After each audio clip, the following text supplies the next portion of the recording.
గారిని ఇప్పుడే పోలీసులు అరెస్ట్ చూపించారు. దాని మీద మీ రియాక్షన్ ఏంటి? గుడ్ ఈవినింగ్ వెంకటకృష్ణ గారు. అంటే ఇది వెరీ క్రిస్టల్ క్లియర్గా ఉన్న కేసు. ఇదేం అధికారుల మీద కక్షగట్టో లేకపోతే ఇంకోటి కాదు. ఆ రోజు చాలామంది అధికారులు ఉన్నప్పుడు కూడా ఈ కొంతమంది మీద ఎందుకు అలిగేషన్స్ వచ్చినాయి. మొన్న ముగ్గురు ఐపీఎస్ ఆఫీసర్స్ కావచ్చు. ఈరోజు త్రిపుల్ గారి విషయం అయితే ఇందాక మీరు ఇంట్రడక్షన్లో చెప్పినట్టు ఇట్స్ అ సెన్సేషనల్ కేసు. ఒక ఎంపీని తీసుకెళ్ళి మామూలుగా థర్డ్ డిగ్రీ చేసే అధికారము ఎవరికి లేదు. పోలీస్ ఆఫీసర్స్కి ఏదైనా తప్పు ఉంటే 41 నోటీస్ ఇవ్వచ్చు, లేదా జ్యుడిషియల్ రిమాండ్ ఇచ్చిన తర్వాత పోలీస్ రిమాండ్ తీసుకొని విచారించవచ్చు. తప్పితే కొట్టే అధికారం ఎవరికి లేదు. ఇప్పుడు అది లేదు ఎక్కడ కూడా. అలాంటి తీసుకెళ్ళి దాదాపు ఆయనకు చావు దగ్గర తీసుకెళ్లారని విపరీతం కొట్టడం కానీ, తర్వాత మిలిటరీ ఆ రోజు గవర్నమెంట్ హాస్పిటల్ కూడా మేనేజ్ చేసేవాళ్ళు. రిపోర్ట్స్ రాకుండా చూస్తే మిలిటరీ హాస్పిటల్ తీసుకెళ్తే మిలిటరీ హాస్పిటల్ క్లియర్గా బయటపడింది కొట్టారని చెప్పేసి. ఆ రోజు క్లియర్గా ఆయన ఎవరైతే ఈరోజు అరెస్ట్ అయ్యారో ఆ వ్యక్తి ప్రత్యక్షంగా ఆ రోజు ఇన్వాల్వ్ అయ్యింది. అరెస్ట్ దగ్గర నుంచి కొట్టించడం వరకు కూడా మొత్తం దగ్గర నుండి మానిటర్ చేశాడు. లిఫ్ట్ చేసిందే ఈయన. లిఫ్ట్ చేయడం దగ్గర టీం లీడ్ చేసి దగ్గర నుండి కొట్టించి వీడియోలు చూపించి ఆ రోజు సీఎం గారికి, ఆ రోజున జగన్మోహన్ రెడ్డి గారికి ఆనందపడినారు. అంటే నేను ఏమంటే నేను ఎంపీని కొట్టారని కాదు, ఏ వ్యక్తిని కొట్టినా కూడా ఇదే పనిష్మెంట్ అంటాను.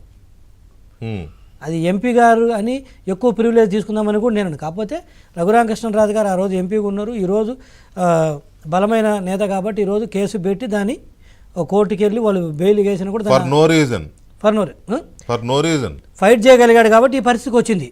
అదే సాధారణ వ్యక్తులు తీసుకుపోయి కొడితే వాళ్ళు ఈ స్థాయిలో ఫైట్ చేయలేరు అధికారుల మీద కేసులు పెట్టి.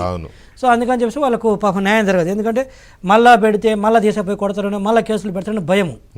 కానీ కరెక్ట్గా ఫైట్ చేయగలిగితే ఇలా దారికి వస్తారు. నేను ఏంటంటే మీరు ఎవరు తప్పు చేసినా పోలీస్ ఆఫీసర్స్ విచారణ చేయండి, కానీ కొట్టే అధికారం లేదు. There is no provision in లా.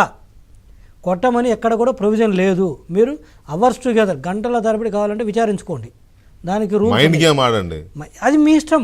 ఇంకా కావాలంటే టెస్ట్ అబద్ధాలు చెప్తున్నాడా లేదా అని పాలిగ్రాఫిక్ టెస్ట్లు అవే ఉంటాయి కదా, అవి చేసుకోండి. అది కూడా లా పర్మిటెడ్ ఉన్నవి టెస్ట్లు ఉన్నవి.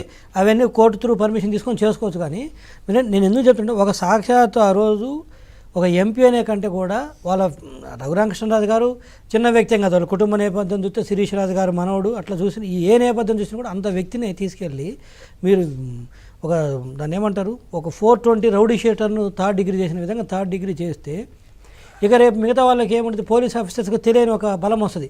మేము ఎంపీనైనా కొట్టగలము, రఘురామకృష్ణరాజు లాంటి వ్యక్తిని కూడా కొట్టగలం అనేది వచ్చిందంటే రేపు సామాన్యుల పరిస్థితి ఏంటి?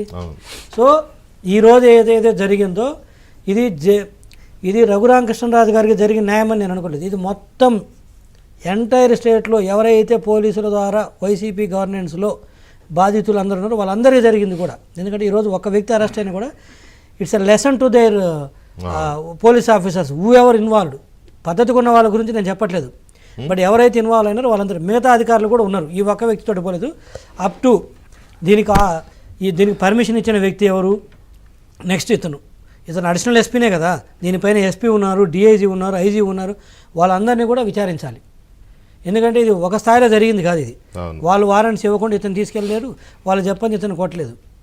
సో ఎప్పుడైనా సరే ఒకటే నేను చెప్పేది, పోలీస్ ఆఫీసర్స్ మీరు చేయండి, కానీ ఇంత దారుణమైన బ్రూటల్ ఇన్వెస్టిగేషన్ ఎక్కడ లేదు. ఇది ఈరోజు చూశారు కదా. Now will be the behind the bars. Right. మనతో మా ఒంగోలు